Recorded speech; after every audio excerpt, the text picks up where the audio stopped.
노후 망친 재혼, 사별한 67세 아버지의 뼈저린 반성. 저는 67세 김도연입니다. 아내를 먼저 보낸 지 벌써 3년이 흘렀습니다. 처음엔 정말 힘들었어요. 40년을 함께 살았던 사람이 갑자기 없어지니까 집안 모든 것이 낯설게 느껴졌죠. 아침에 일어나면 습관적으로 옆자리를 돌아봤습니다. 당연히 아무도 없었고요. 그럼 또 하루가 시작되는 거예요. 혼자서 말이죠. 처음엔 딸 수진이가 자주 와서 챙겨줬어요. 반찬도 만들어주고 청소도 해주고.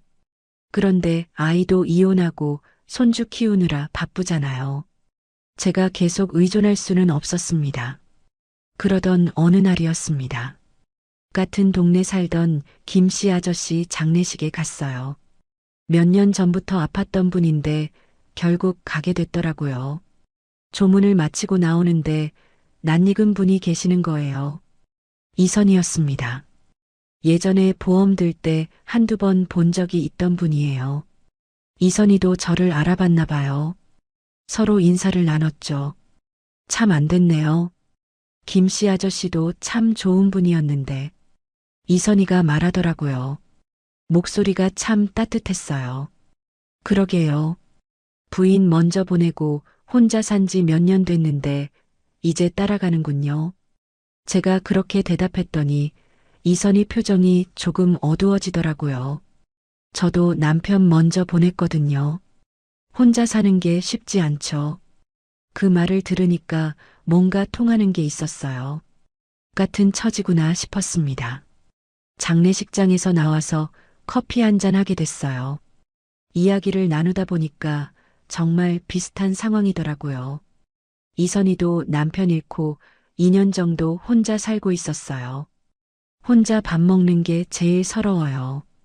이선희가 그렇게 말하는데 정말 공감됐습니다. 맞아요. 혼자 먹으면 밥맛이 없어요. 아무리 맛있는 걸 해도. 우리는 그렇게 서로의 외로움을 이해했습니다. 말하지 않아도 알 수 있었어요. 똑같이 겪어본 사람들이니까요. 그 뒤로 가끔 만나게 됐습니다.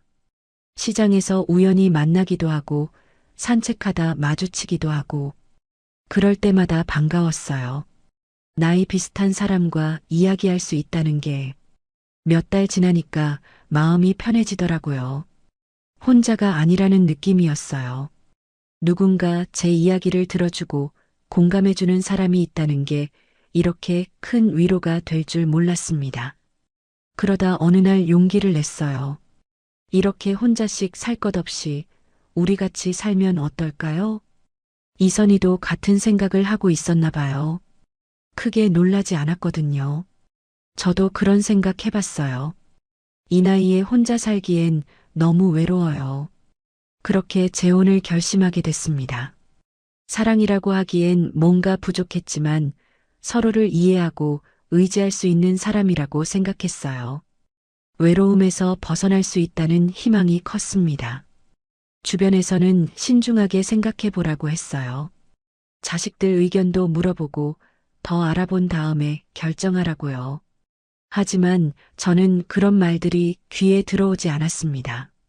나이가 얼마나 남았다고 시간을 끌어. 지금이 아니면 언제야. 그런 생각뿐이었어요. 혼자 있는 게 너무 힘들었거든요. 딸 수진이는 조심스럽게 물어봤어요. 아버지, 정말 괜찮을까요? 너무 급하게 결정하시는 건 아니에요? 수진아, 아빠도 사람이야. 혼자 살기 외로워. 이선희도 좋은 사람이고. 저는 그렇게 대답했죠. 딸도 제 마음을 이해해 주더라고요. 몇 주 후 간단한 혼례를 올렸습니다. 큰 잔치는 하지 않았어요. 나이도 나이고 재혼이니까 조용히 하자고 서로 합의했습니다. 결혼 반지를 끼는 순간 정말 새로운 시작이라는 생각이 들었어요. 이제 혼자가 아니구나. 누군가 옆에 있어주는 사람이 생겼구나 싶었죠. 그날 밤 오랜만에 옆에 사람이 있어서 잠이 잘 왔습니다.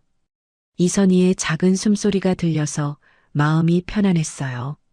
지금 생각해보면 그때의 저는 너무 조급했던 것 같아요. 외로움을 견디지 못하고 너무 빨리 결정을 내린 거죠. 사랑보다는 외로움에서 벗어나고 싶은 마음이 더 컸던 것 같습니다. 재혼 후 저는 이선희의 집으로 들어갔습니다. 제 집은 전세로 내놓고 이선희 집에서 새로운 생활을 시작하게 된 거죠. 처음엔 정말 설렜어요. 오랜만에 누군가와 함께 사는 일상이 시작되는 거니까요. 이선희 집은 제 집보다 조금 컸어요. 방 3개에 거실도 넓었고요. 이선희가 20년 넘게 살던 집이라 모든 게 이선희 방식으로 정리되어 있었습니다. 여기가 당신 옷장이에요. 이쪽은 제가 쓰던 거고요. 이선희가 옷장을 보여주면서 말했어요. 절반 정도 공간을 비워뒀더라고요. 고마웠습니다. 그런데 막상 제 옷을 걸어보니까 뭔가 어색했어요. 40년 넘게 써온 제 옷장이 아니니까 어디에 뭘 넣어야 할지 헷갈렸거든요. 첫날 아침이었어요. 평소처럼 6시에 일어나서 화장실에 갔다가 거실로 나왔습니다. 그런데 이선희가 벌써 일어나서 아침 준비를 하고 있더라고요. 어머, 벌써 일어났네요? 우리 7시에 아침 먹기로 했잖아요. 이선희가 조금 당황한 표정으로 말했어요. 저는 원래 일찍 일어나는 편인데 그게 문제가 되는 줄 몰랐습니다.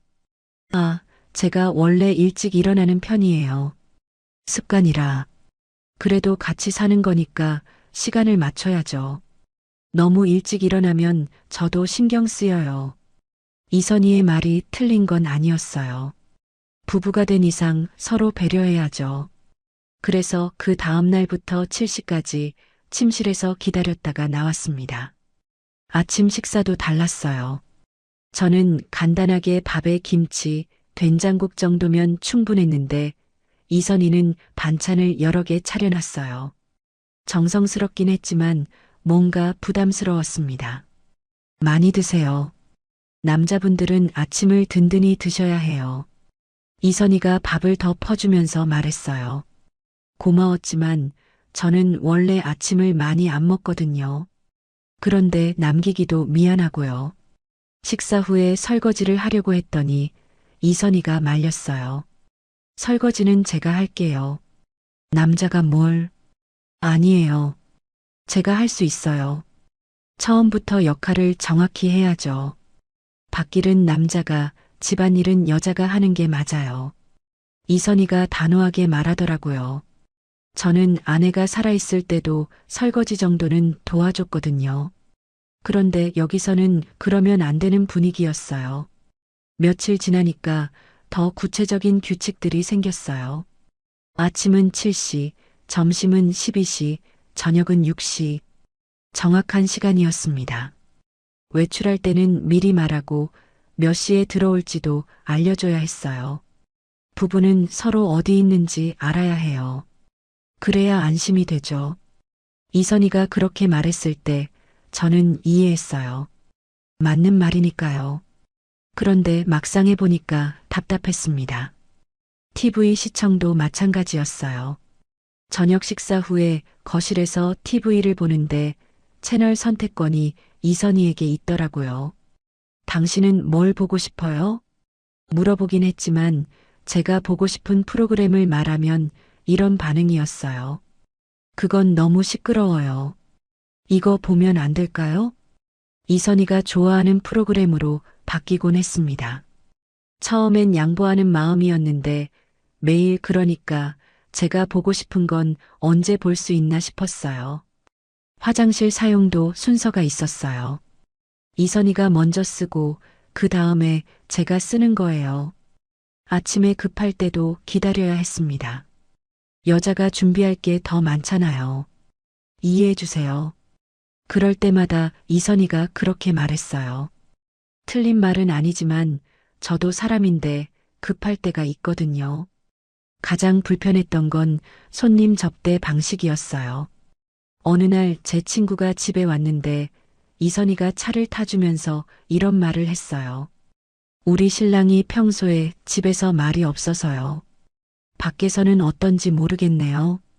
친구 앞에서 그런 말을 들으니까 기분이 이상했어요. 저는 말이 없는 사람이 아닌데 집에서는 말할 기회가 별로 없었거든요. 친구가 간 후에 이선희에게 말했어요. 친구 앞에서 그런 말씀은 좀. 뭐요? 사실이잖아요. 집에서 당신 말하는 거 본 적 있어요?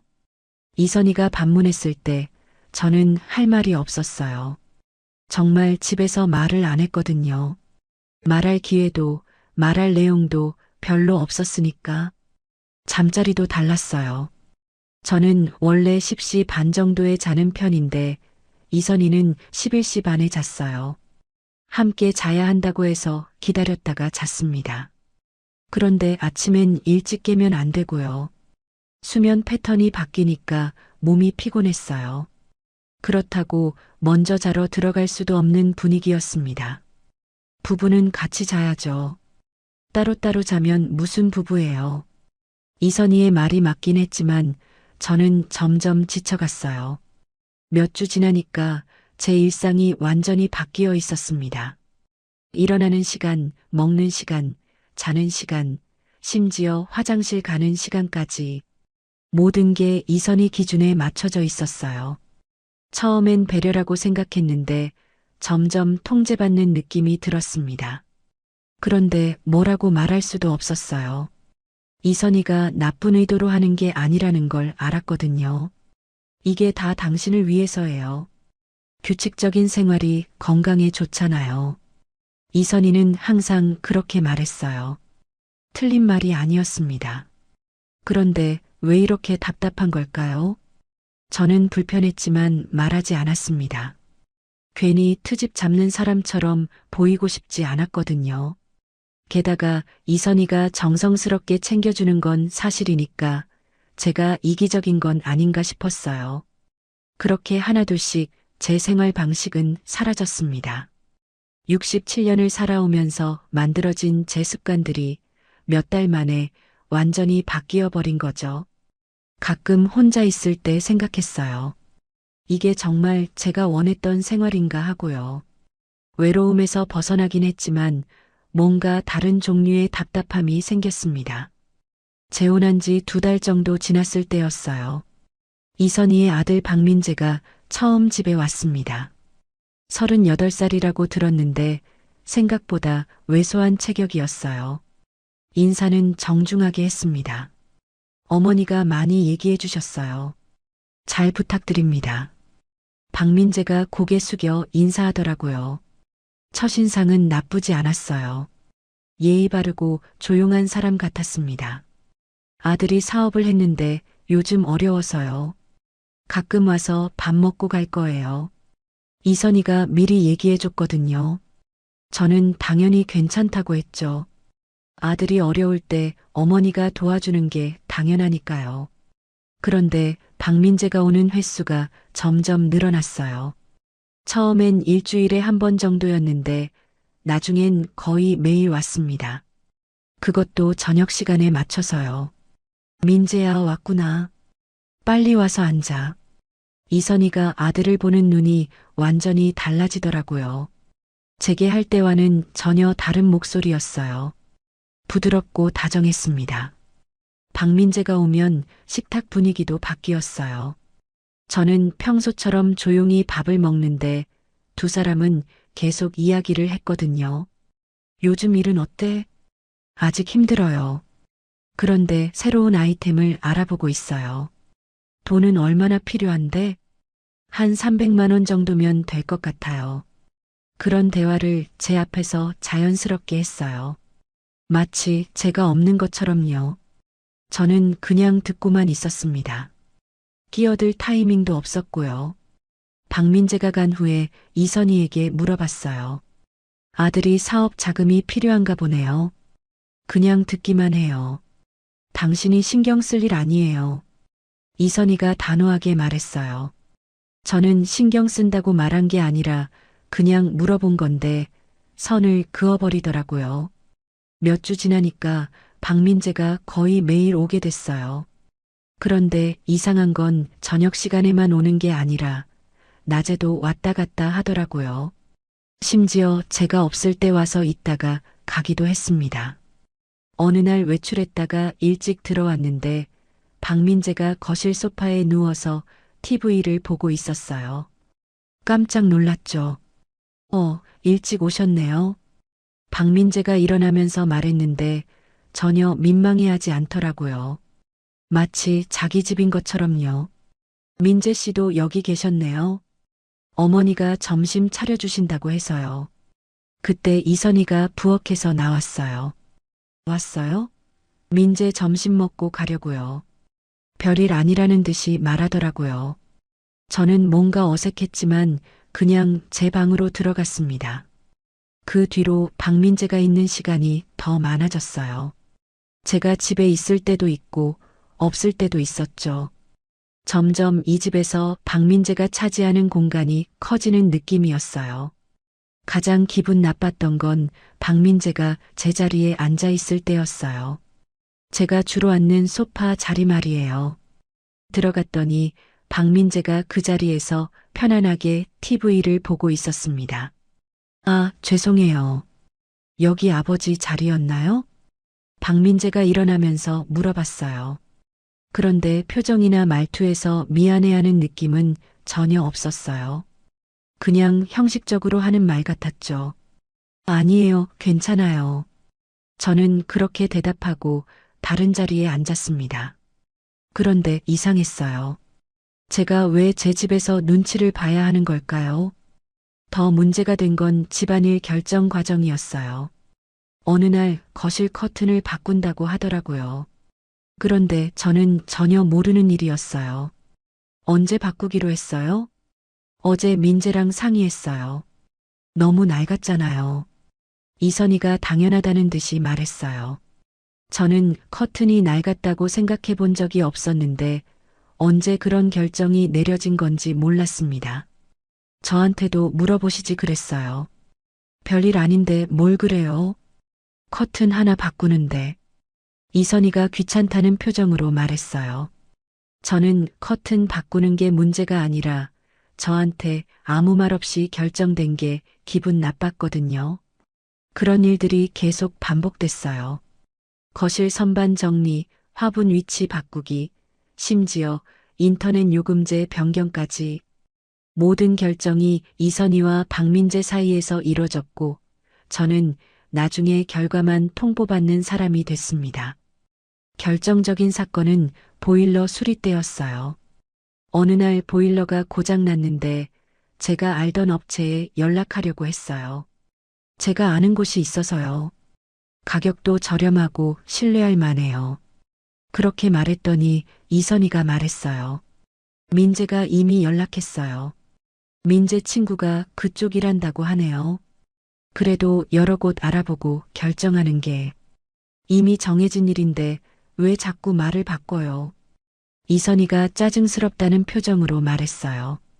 저는 말을 바꾼 게 아니라 의견을 낸 것뿐인데 이미 정해진 일을 건드리는 사람 취급을 받았습니다. 그때 박민재가 끼어들었어요.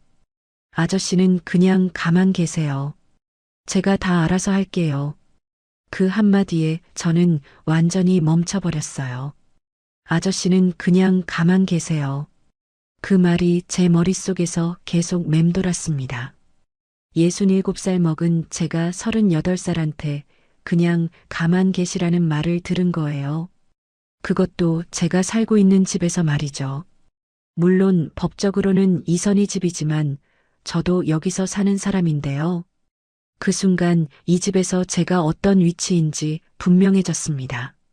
저는 가장이 아니었어요. 그냥 이선희의 남편이라는 타이틀만 있는 실질적으로는 아무 권한 없는 사람이었습니다. 이선희는 박민재 편을 들었어요. 아니, 편을 든다기보다는 원래 그게 당연한 일인 것처럼 행동했습니다. 민재가 알아서 잘할 테니까 신경 쓰지 마세요. 저는 신경 쓴 게 아니라 의견을 낸 것뿐인데 계속 신경 쓰지 말라고 하더라고요. 마치 제가 참견하고 있는 것처럼요. 그 뒤로 집안 분위기가 완전히 바뀌었어요. 저는 더 이상 이 집의 주인이 아니었습니다. 그냥 이선희가 돌봐주는 사람 정도였죠. 박민재가 올 때마다 저는 제 방으로 들어가거나 밖으로 나갔어요. 거실에 같이 있으면 어색했거든요. 두 사람이 이야기할 때 저는 완전히 투명 인간이 된 기분이었습니다. 가끔 제가 끼어들려고 하면 이런 반응이었어요. 아, 네. 그렇네요. 형식적으로 대답하고는 다시 자기들끼리 이야기를 계속했어요. 저는 점점 말수가 줄어들었습니다. 말해봐야 소용없다는 걸 알게 됐거든요. 밤에 잠자리에 들 때 생각했어요. 과연 이게 제가 원했던 재혼 생활인가 하고요.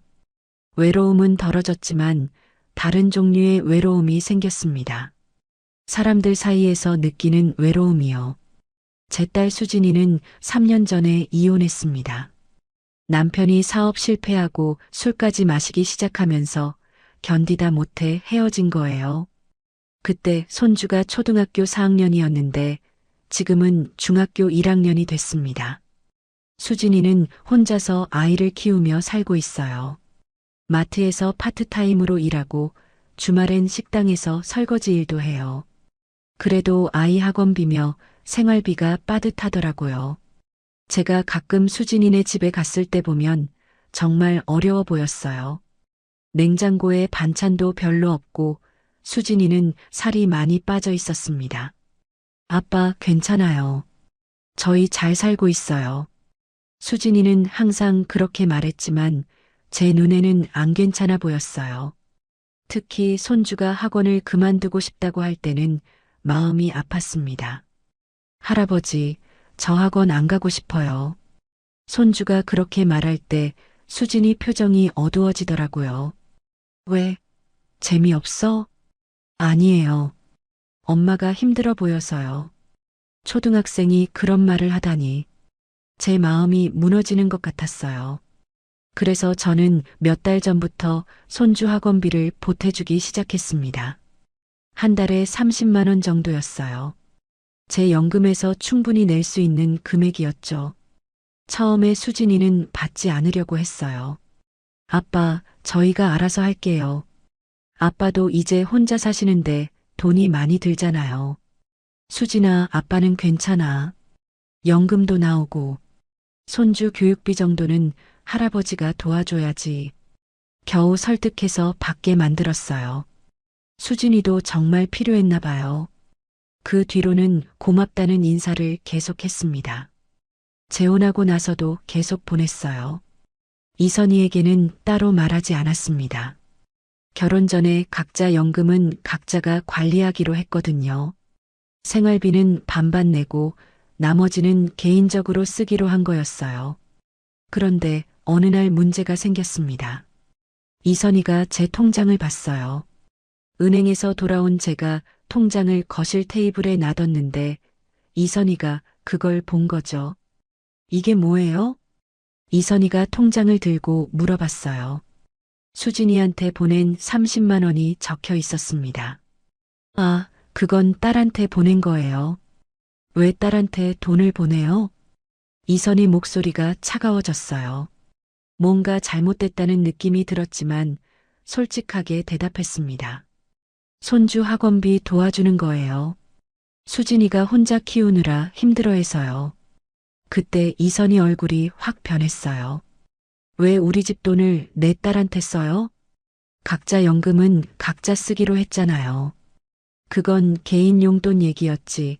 가족한테 돈 주는 건 다른 문제죠. 이선희가 목소리를 높였어요. 저는 당황했습니다. 제 돈으로 제 딸을 돕는 게 왜 문제가 되는 건지 이해가 안 됐거든요. 그래도 제 연금에서 나가는 거잖아요. 우리가 부부인데 그런 게 어디 있어요? 중요한 건 상의해야죠. 이선희가 화를 내는 모습을 처음 봤어요. 평소에 부드럽던 목소리가 완전히 달라졌습니다. 앞으로는 그런 일 하지 마세요. 우리도 살기 빠듯한데 빠듯하지 않잖아요. 두 사람 연금이면 충분히. 그게 문제가 아니에요. 내 딸은 이미 시집간 사람이잖아요. 왜 계속 챙겨줘요? 이선희의 말에 저는 할 말을 잃었어요. 시집간 사람이라고 해도 제 딸인데 어려울 때 아버지가 도와주는 게 당연한 거 아닌가요? 이혼했으니까 다시 제 딸이 된 거 아닌가요? 이혼했으면 더 독립적으로 살아야죠. 언제까지 아빠한테 손 벌릴 거예요? 이선희의 말이 점점 날카로워졌어요. 제 딸을 나무라는 것 같아서 기분이 나빴습니다. 그날 밤 잠자리에 들어서도 계속 생각했어요. 정말 제가 잘못한 걸까요? 딸이 어려울 때 아버지가 도와주는 게 그렇게 이상한 일인가요? 며칠 지나서 박민재가 왔을 때 그 얘기가 나왔어요. 아저씨 딸한테 돈 준다면서요? 박민재가 은근히 비꼬는 투로 말했어요. 학원비 조금 도와주는 거예요. 그런 건 미리 상의하셔야죠. 어머니도 기분 나빠하시던데. 박민재가 마치 자기가 이 집 어른인 것처럼 말하더라고요. 저보다 30살이나 어린 사람이 저한테 훈계하는 기분이었어요. 제 돈으로 하는 건데요. 부부가 된 이상 제 돈이 어디 있어요. 다 우리 돈이죠. 그런데 이상했어요. 박민재가 어머니한테 돈을 받을 때는 괜찮고 제가 딸한테 돈을 줄 때는 안 된다는 거였어요. 다음 달 학원비를 보내야 하는 날이 왔어요.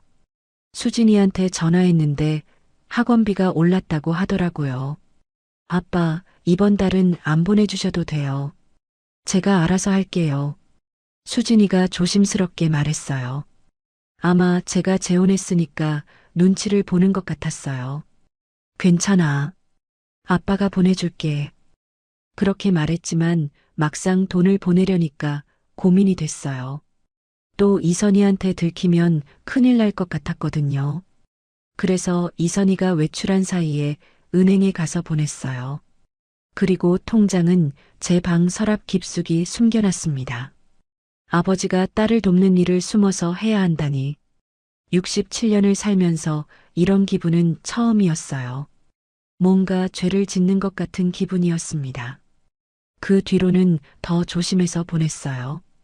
이선희가 장 보러 나간 사이에 은행에 가거나 인터넷 뱅킹을 배워서 몰래 송금했습니다. 67살에 인터넷 뱅킹을 배운 이유가 딸한테 돈 보내는 것을 숨기기 위해서였어요.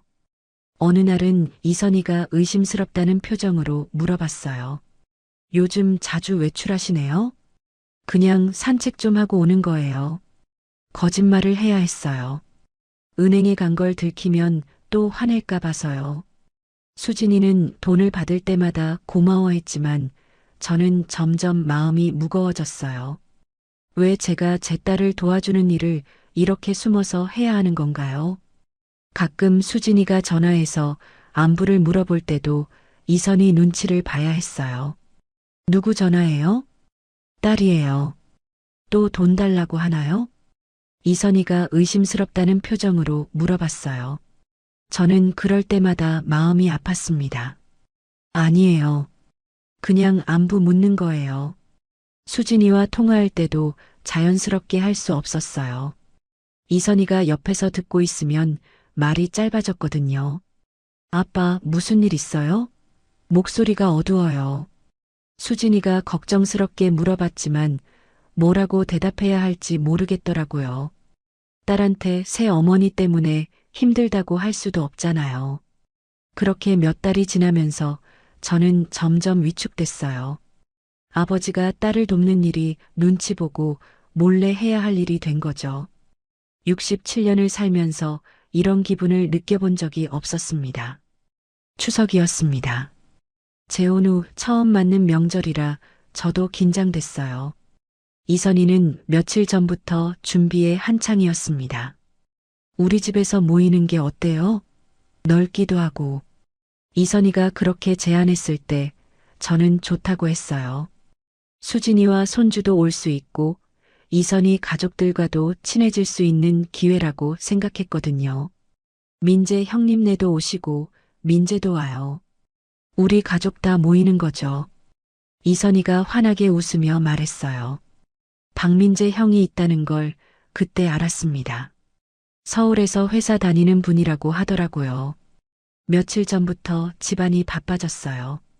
이선희가 음식 준비하고 청소하고 저도 도우려고 했는데 거절당했습니다.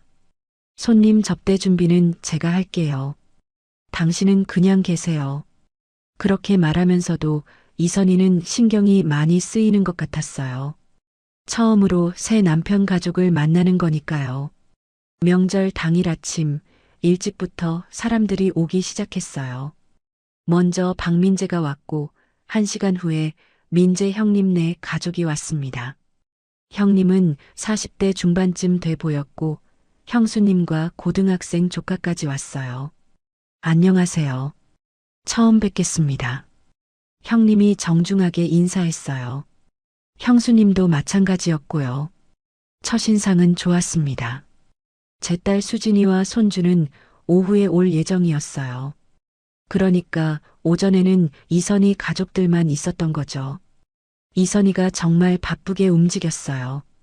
형님네 가족 챙기고 차 끓이고 과일 깎고 저는 옆에서 구경만 하고 있었습니다.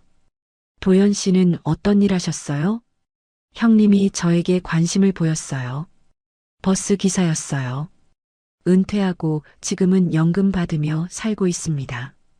아, 그러셨군요. 고생 많이 하셨겠어요. 정중한 대화였지만 뭔가 어색했어요. 서로 잘 모르니까 할 말이 많지 않았거든요. 그때 박민재가 끼어들었어요. 형님, 아저씨 따님이 이혼하셨대요. 손자 하나 데리고 살고 계시고요. 갑자기 왜 그런 말을 하는지 모르겠더라고요. 굳이 처음 만나는 자리에서 그런 얘기를 꺼낼 필요가 있나 싶었어요. 아, 그러세요? 형님이 어색하게 대답했어요. 형수님도 묘한 표정이었고요. 점심시간이 다가오면서 이선희가 본격적으로 음식을 차리기 시작했어요. 정성스럽게 준비한 음식들이 식탁에 올라왔습니다. 수진이 언제 와? 제가 이선희에게 물어봤어요. 이 시쯤 온다고 하지 않았나요? 그런데 이선희 목소리가 좀 차가웠어요. 아까까지는 괜찮았는데 박민재가 수진이 이야기를 꺼낸 뒤로 분위기가 묘해졌어요. 이 시가 조금 넘어서 수진이와 손주가 왔습니다. 수진이는 정성껏 준비해 온 것 같았어요. 새 옷도 입고 손주도 깔끔하게 차려입혔더라고요. 안녕하세요. 처음 뵙겠습니다. 수진이가 깍듯하게 인사했어요. 손주도 똑같이 인사했고요. 그런데 분위기가 예전 같지 않았어요. 이선희는 형식적으로 인사를 받았어요. 박민재도 마찬가지였고 형님네 가족들도 어색해했습니다. 여기 앉으세요. 이선희가 자리를 안내했는데 신기한 일이 일어났어요. 자리가 자연스럽게 갈린 거예요. 이선희와 박민재는 식탁 한쪽 끝에 앉았고 형님네 가족들도 그 옆에 앉았어요. 제 딸과 손주는 식탁 반대편 끝에 앉게 됐고요. 저는 그 중간쯤에 앉았습니다. 처음엔 별 생각 없었어요. 그냥 우연히 그렇게 앉게 된 거라고 생각했거든요. 그런데 식사가 시작되면서 뭔가 이상하다는 걸 느꼈습니다.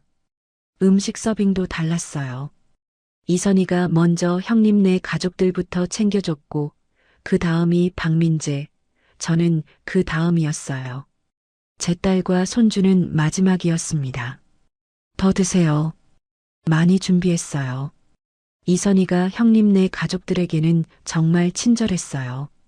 계속 음식을 권하고 부족한 건 없는지 물어보고 그런데 수진이와 손주한테는 그냥 형식적이었어요. 별로 신경 쓰지 않더라고요. 대화도 마찬가지였어요. 주로 이선희 가족들끼리만 이야기했어요. 민재야, 요즘 사업은 어때? 조금씩 나아지고 있어요, 형님. 그래. 뭔데 그렇게 힘들어? 유통업인데 경기가 안 좋아서요. 이런 식으로 계속 이선희 가족 이야기만 나왔어요. 저나 수진이는 대화에 끼어들 틈이 없었습니다. 가끔 저한테 말을 걸어도 형식적이었어요. 도연 씨는 요즘 뭐 하며 지내세요? 그냥 집에서 지내고 가끔 산책하고 그래요. 아, 그러시겠네요. 대답하고 나면 다시 자기들끼리 이야기를 계속했어요. 수진이는 더 힘들어 보였어요. 계속 눈치를 보면서 조용히 앉아 있었거든요. 가끔 제게 눈빛으로 괜찮다는 신호를 보냈지만 제가 봐도 불편해 보였어요. 손주는 처음엔 신기한 듯 둘러봤지만 점점 심심해 하더라고요. 대화에 낄 수도 없고 같이 놀 아이도 없고 할아버지. 손주가 작은 목소리로 저를 불렀어요. 왜? 우리는 왜 저기 앉아요? 손주가 이선희와 박민재가 앉은 쪽을 가리키며 물었어요. 그 말에 저는 할 말을 잃었습니다. 아이는 직감적으로 느낀 거예요. 우리가 여기서 환영받지 못한다는 걸요. 식탁 배치도 대화 내용도 모든 게 그걸 보여주고 있었으니까요. 그냥 자리가 그렇게 된 거야. 제가 어색하게 대답했지만 손주는 고개를 갸웃거렸어요.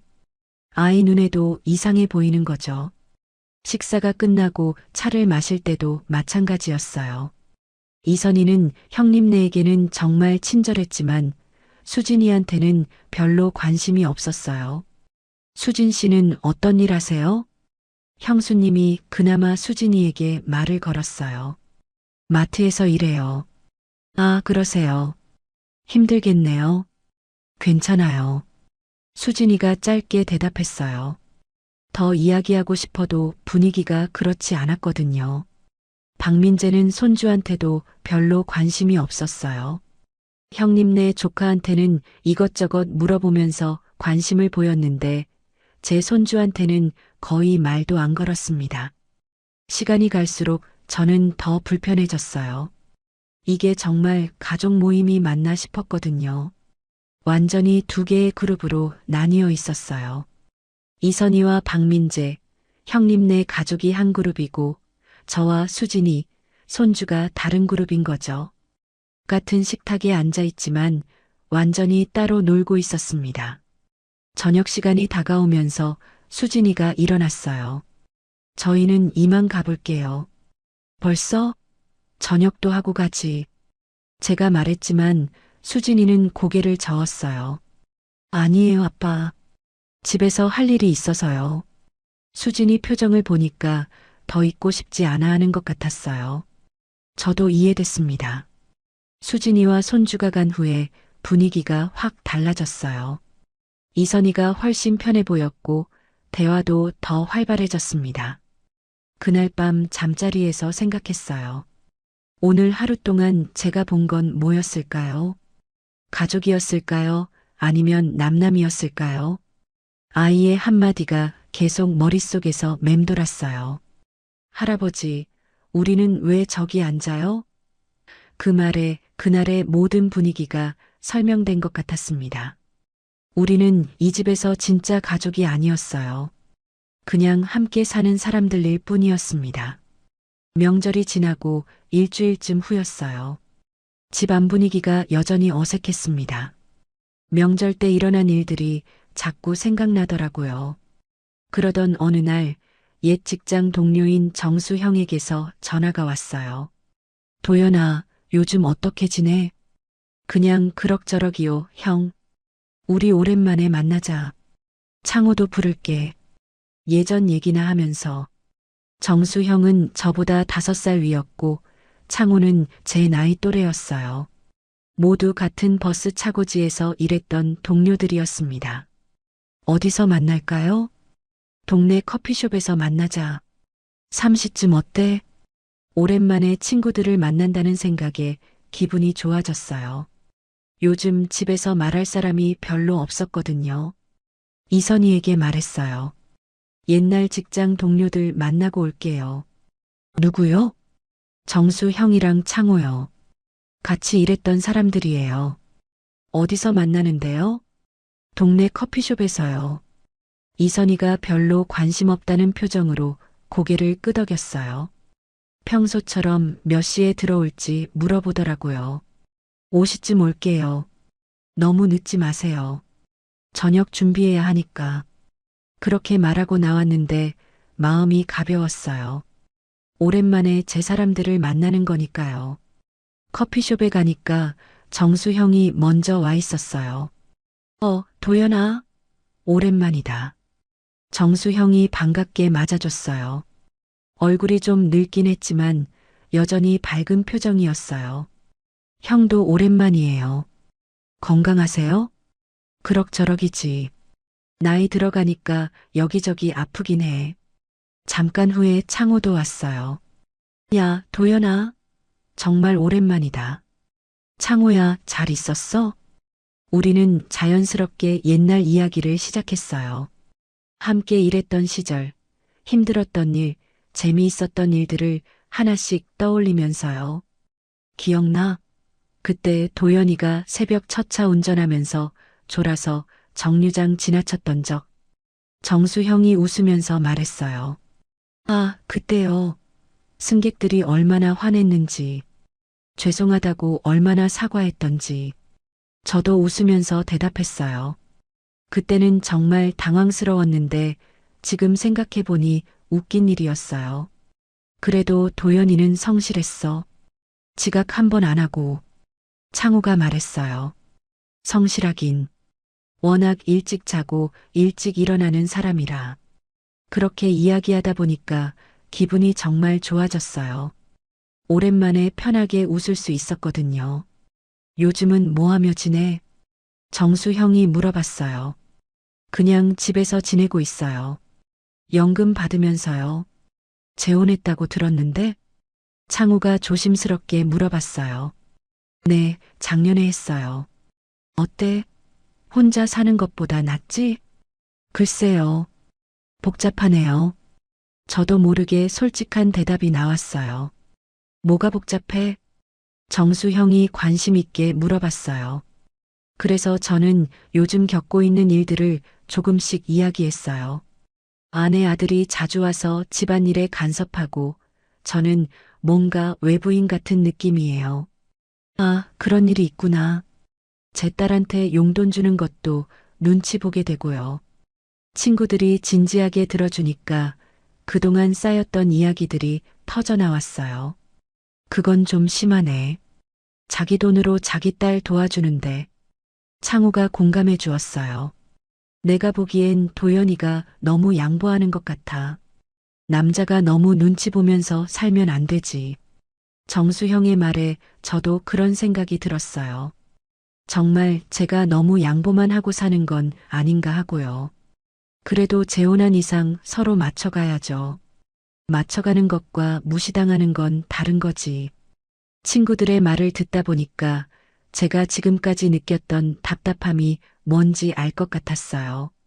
단순히 불편한 게 아니라 제가 무시당하고 있었던 거예요. 도연아, 너 예전에는 안 그랬는데. 웃음도 많고 활발했잖아. 창우가 걱정스럽게 말했어요. 맞아. 지금 보니까 많이 위축된 것 같아. 정수 형도 동의했어요. 저는 그런 줄 몰랐는데 친구들이 보기엔 그렇게 보였나 봐요. 그냥 나이 들어서 그런 거 아니에요? 나이 탓이 아니야. 환경 탓이지. 집에서 눈치 보며 살면 누구나 그렇게 돼.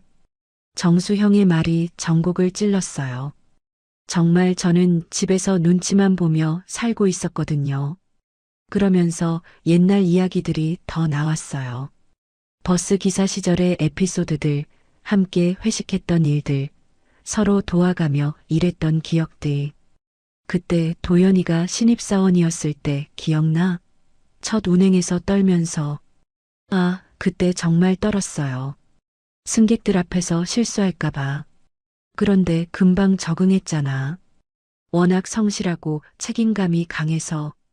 친구들이 제 장점들을 하나씩 얘기해 주니까 오랜만에 자존감이 올라가는 느낌이었어요. 요즘 집에서는 그런 이야기를 들을 일이 없었거든요. 도연이는 원래 유머 감각도 좋았어. 사람들을 잘 웃겨줬는데. 맞아, 차고지에서 분위기 메이커였지. 저도 그런 시절이 있었나 싶었어요. 요즘에는 웃을 일이 별로 없었는데 그때는 정말 많이 웃었던 것 같아요. 시간이 금세 흘렀어요. 어느새 5시가 다 되어 가더라고요. 벌써 이 시간이네. 집에 가야겠어요. 아쉽다. 정말 오랜만에 만났는데. 다음에 또 만나자. 정기적으로. 친구들과 헤어지면서 마음이 정말 가벼웠어요. 오랜만에 제가 누구인지 생각해 볼 수 있었거든요. 커피숍에서 나오는데 정말 오랜만에 크게 웃고 있는 제 자신을 발견했어요. 그 순간만큼은 제가 다시 저 자신으로 돌아온 느낌이었습니다. 그런데 길을 건너는데 앞에서 누군가 저를 보고 있는 게 보였어요. 이선희였습니다. 장 보러 나왔다가 저를 본 것 같았어요. 이선희의 표정이 이상했어요. 뭔가 차가운 눈빛이었어요. 여기서 뭐해요? 제가 다가가서 물어봤어요. 장 보러 나왔는데 당신이 보이네요. 이선희가 시큰둥하게 대답했어요. 친구들과 커피 마시고 나오는 길이에요. 그래요? 재미있게 놀았나 보네요. 말은 그렇게 했지만 목소리가 곱지 않았어요. 뭔가 비꼬는 느낌이었습니다. 집에 들어와서도 이선희가 계속 차가운 반응이었어요. 저녁 준비를 하면서도 말이 없었고 제가 말을 걸어도 시큰둥했습니다. 무슨 일 있어요? 제가 물어봤지만 이선희는 대답하지 않았어요. 그냥 쌀쌀맞게 저녁 준비만 계속했습니다. 그때는 몰랐어요. 제가 친구들과 즐겁게 웃고 이야기하는 모습을 본 이선희가 어떤 생각을 했는지, 그리고 그게 나중에 어떤 문제가 될지도요. 그날 밤 잠자리에 들면서 생각했어요. 오랜만에 정말 편하게 웃었던 하루였는데 왜 집에 돌아와서는 다시 조심스러워져야 하는 걸까요? 친구들과 만났던 다음 날부터 이선희의 태도가 확연히 달라졌습니다. 아침에 일어나서 인사를 해도 대답이 없었고 밥상을 차릴 때도 툭툭 그릇을 내려놓더라고요. 무슨 일 있어요? 제가 조심스럽게 물어봤지만 이선희는 시큰둥하게 대답했어요. 별일 없어요. 그런데 표정과 행동은 별일 있다는 걸 보여주고 있었어요. 평소보다 말수가 줄었고 저를 쳐다볼 때 눈빛이 차갑더라고요. 며칠이 지나도 분위기가 나아지지 않았어요. 오히려 더 악화됐습니다.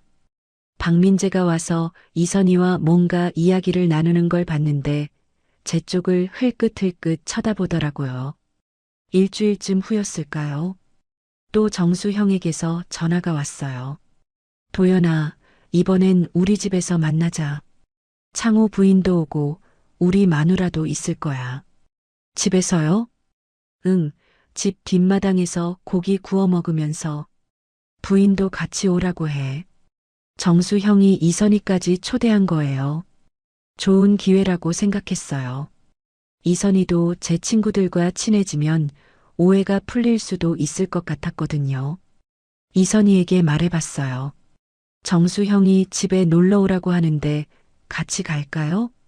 누구요? 지난번에 만났던 친구요. 부인들도 같이 온다고 해요. 이선희가 잠깐 생각하더니 말했어요. 가보죠. 당신 친구들이 어떤 사람들인지 궁금하기도 하고. 그런데 그 말투가 좀 이상했어요. 궁금하다기보다는 점검해 보겠다는 느낌이었어요. 토요일 오후 정수 형 집에 갔습니다. 작은 단독주택이었는데 뒷마당이 꽤 넓었어요. 창호 부부도 이미 와 있었고 정수 형 부인도 반갑게 맞아줬어요. 어머, 이분이 도연 씨 부인이세요? 처음 뵙겠습니다. 정수 형 부인이 정말 따뜻하게 인사했어요. 창호 부인도 마찬가지였고요. 안녕하세요. 이선희입니다. 이선희는 정중하게 인사했지만 평소보다 딱딱했어요. 처음엔 괜찮았어요. 여자분들끼리 이야기하고 저희는 고기 굽는 걸 도와드리고, 그런데 시간이 지날수록 이상한 기류가 느껴졌어요. 도연 씨는 정말 좋은 분이에요. 성실하고 유머도 있고 창호 부인이 칭찬해줬을 때였어요. 유머요? 집에서는 말도 잘 안 하는데. 이선희가 그렇게 말했어요. 농담처럼 웃으면서 했지만 뭔가 가시가 있었어요. 그래요? 회사에서는 분위기 메이커였는데. 정수형이 웃으면서 말했어요. 회사에서와 집에서가 다른 사람 같아요. 이선희가 또 그런 식으로 말하더라고요. 저는 어색해서 웃기만 했어요. 식사 시간이 되어서 다들 함께 앉았어요. 고기도 맛있고 분위기도 좋았는데 이선희만 계속 이상했어요. 도연이는 요즘 어떻게 지내? 정수형이 물어봤어요. 그냥 집에서 편하게 지내고 있어요. 제가 대답하려는데 이선희가 먼저 말했어요. 편하게 지내기만 하죠. 집안일도 안 하고. 그 말에 자리가 조용해졌어요. 모두들 어색해하는 게 느껴졌습니다. 남자분들이 다 그렇지. 은퇴하고 나면 할 일이 없어서. 창호 부인이 분위기를 살리려고 말했는데 이선희는 거기서 멈추지 않았어요. 그런데 밖에서는 정말 다르시더라고요. 지난번에 봤는데 여기서만큼이나 잘 웃고 계시던데. 이선희가 저를 쳐다보면서 말했어요. 그 순간 저는 무슨 말을 해야 할지 몰라서 당황했습니다. 친구들과 만나면 당연히 좋죠. 제가 어색하게 대답했는데 이선희는 계속했어요. 집에선 말도 없더니 여기선 잘 웃네요? 그 말에 모든 사람들이 조용해졌어요. 정수형도 창호도 부인들도 모두 당황한 표정이었습니다. 저는 얼굴이 빨개지는 걸 느꼈어요. 친구들 앞에서 이런 말을 들으니까 정말 창피했거든요. 여보, 제가 조용히 말했지만 이선희는 멈추지 않았어요. 저는 몰랐어요. 우리 남편이 이렇게 사교적인 사람인 줄. 집에서는 TV만 보고 앉아 있는데. 정수형이 난처한 표정으로 말했어요. 그냥 편한 사이니까 그런 거겠죠. 편한 사이라니요. 그럼 저와는 불편한 사이라는 뜻인가요? 이선희가 목소리를 높였어요. 완전히 공격적으로 변한 거였어요. 저는 더 이상 참을 수 없었어요. 왜 이러시는 거예요? 친구들 앞에서. 왜 이러냐고요?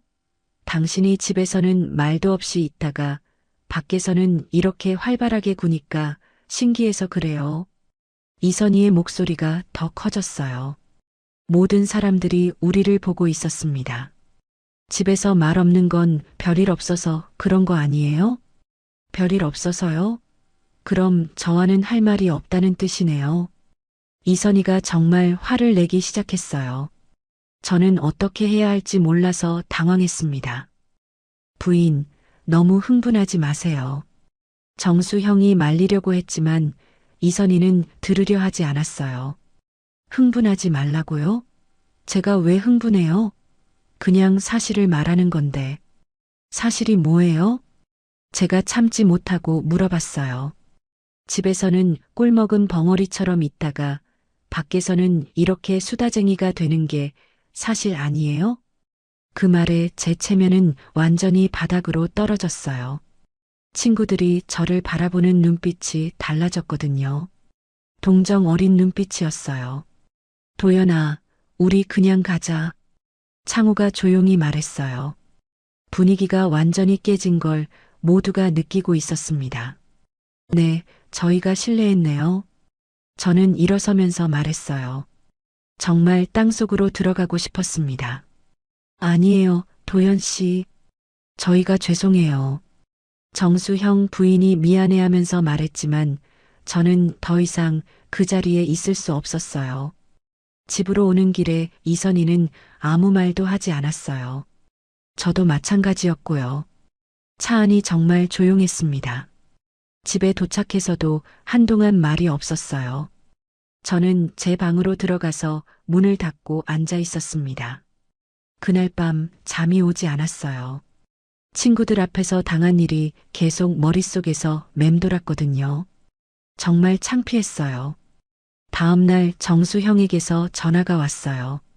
도연아, 어제 일은 신경 쓰지 마. 우리가 이해해. 형, 정말 죄송해요. 무슨 소리야? 내가 잘못한 게 뭐 있어. 그런데 정수 형의 위로도 별로 도움이 안 됐어요. 이미 모든 게 엇갈려 버린 것 같았거든요. 그 뒤로 친구들에게 연락이 오면 만나지 않았어요. 또 그런 일이 생길까봐 두려웠거든요. 형, 미안해요. 요즘 몸이 좀 안 좋아서. 창호야, 다음에 만나자. 지금은 좀. 핑계를 대면서 만나기를 피했어요. 친구들도 눈치를 챘는지 점점 연락을 안 하더라고요. 그렇게 저는 사람 만나는 게 두려워졌습니다. 혹시 또 이선희가 와서 그런 일을 벌일까 봐서요. 제 체면이 또 바닥으로 떨어질까 봐서요. 집에서도 더 조용해졌어요. 이선희 앞에서는 웃지도 않았고 말도 최소한만 했습니다. 혹시 그것조차 문제가 될까 봐서요. 친구들 앞에서 그런 일을 겪고 난 후 저는 완전히 다른 사람이 됐습니다. 집에서 더욱 조용해졌고 외출도 거의 하지 않게 됐어요. 혹시 또 그런 일이 생길까봐 두려웠거든요. 며칠 동안 방에 혼자 앉아서 생각했습니다. 어떻게 제 인생이 이렇게 됐을까 하고요. 67년을 살면서 이렇게 초라해진 적이 있었나 싶었어요. 이선희는 그 일 이후로 오히려 더 당당해졌어요. 마치 자기가 옳은 일을 한 것처럼 행동했습니다. 당신도 이제 알았죠? 밖에서 그렇게 활발하게 굴 거면 집에서도 그렇게 하세요. 그렇게 말하면서도 전혀 미안해하는 기색이 없었어요. 오히려 저에게 문제가 있다는 식으로 말하더라고요. 박민재도 마찬가지였어요. 그 일을 들었는지 저를 보는 눈빛이 더 차가워졌습니다. 아저씨도 이제 철이 들겠네요. 그런 말까지 하더라고요. 저보다 30살 어린 사람한테 그런 말을 들으니까 정말 자존심이 상했어요. 어느 날 밤 잠이 안 와서 거실로 나왔어요. 혼자 앉아서 그동안 일어난 일들을 차근차근 돌아봤습니다. 재혼을 결심했던 그날부터 지금까지 모든 순간들이 스쳐 지나갔어요. 처음 이선희를 만났을 때의 설렘, 재혼식 날의 기대감, 그리고 점점 변해가는 일상들. 문득 깨달았어요. 문제는 재혼 자체가 아니었습니다. 제가 너무 성급했던 거예요. 아내를 잃고 3년 정말 외로웠어요. 그 외로움이 너무 견디기 힘들어서 누군가만 옆에 있으면 된다고 생각했거든요. 사랑이 뭔지, 진짜 저와 맞는 사람인지 깊이 생각해 볼 시간도 주지 않고 결정해버린 거죠. 이선희도 나쁜 사람은 아니에요. 다만 저와는 맞지 않는 사람이었을 뿐이죠. 살아온 방식이 다르고 가치관도 다르고 가족에 대한 생각도 달랐어요. 그런데 저는 그런 것들을 제대로 알아보지도 않고 재혼을 결정했습니다. 외로움에서 벗어나고 싶다는 마음만으로요. 결혼 전에 이선희가 했던 말들이 생각났어요. 규칙적인 생활이 좋아요. 가족은 서로 맞춰가는 거죠. 각자 역할이 있어야 해요. 그때는 그냥 배려심 많은 사람이라고 생각했는데 지금 보니 통제하려는 성향이었던 거예요. 저는 그런 스타일을 견디기 힘든 사람인데 말이죠. 박민재에 대한 것도 마찬가지였어요. 어머니와 아들의 관계가 얼마나 끈끈한지, 거기에 다른 사람이 끼어들 자리가 있는지 미리 알아봤어야 했어요. 제 딸 수진이와의 관계는 어떻게 될지, 손주에 대한 생각은 어떤지, 그런 것들을 충분히 이야기해 봤어야 했습니다. 하지만 저는 그런 것보다 당장의 외로움을 달래는 게 급했어요. 혼자 있기 싫어서, 누군가와 함께 있고 싶어서 너무 성급하게 결정했던 거죠. 그 결과가 지금의 상황이에요. 외로움은 덜어졌지만 대신 다른 종류의 고통이 생겼어요. 제 존재가 무시당하고, 제 가족이 소외당하고, 제 자존심이 짓밟히는 고통이요. 아내가 살아있을 때를 생각해 봤어요. 물론 가끔 다투기도 했지만 서로를 존중했어요. 40년을 함께 살면서 서로의 방식을 이해하고 맞춰갔거든요. 집안일을 결정할 때도 둘이 상의했고 자식 문제도 함께 고민했어요. 누가 일방적으로 결정하는 일은 없었습니다. 그런데 지금은 어떤가요? 저는 이 집에서 아무런 발언권이 없어요. 그냥 이선희가 정해놓은 규칙에 따라 사는 사람일 뿐이죠. 제 딸을 도와주는 것도 눈치 봐야 하고 친구들과 만나는 것도 문제가 되고 심지어 웃는 것까지 지적받는 상황이에요.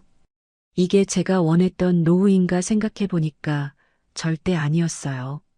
외로움을 못 견뎌서 선택한 재혼이 오히려 제 존엄성을 잃게 만들었어요. 혼자 있을 때보다 더 외롭고 초라한 사람으로 만들었습니다. 그때 깨달았어요. 사랑보다 먼저 지켜야 할 게 있다는 걸요. 제 삶의 방식, 제 존엄성, 제 가족에 대한 책임감, 그런 것들이요. 나이가 들었다고 해서, 외롭다고 해서 그런 기본적인 것들을 포기하면 안 되는 거였어요. 수진이 생각이 났어요. 제가 이런 상황에 있다는 걸 아는지 모르는지 요즘 전화할 때마다 조심스러워 하더라고요. 아빠, 괜찮으세요? 왜 목소리가 어두워요? 딸이 걱정하는 모습을 보니까 더 마음이 아팠어요. 아버지가 이런 식으로 살면 자식들도 마음이 편치 않을 거예요.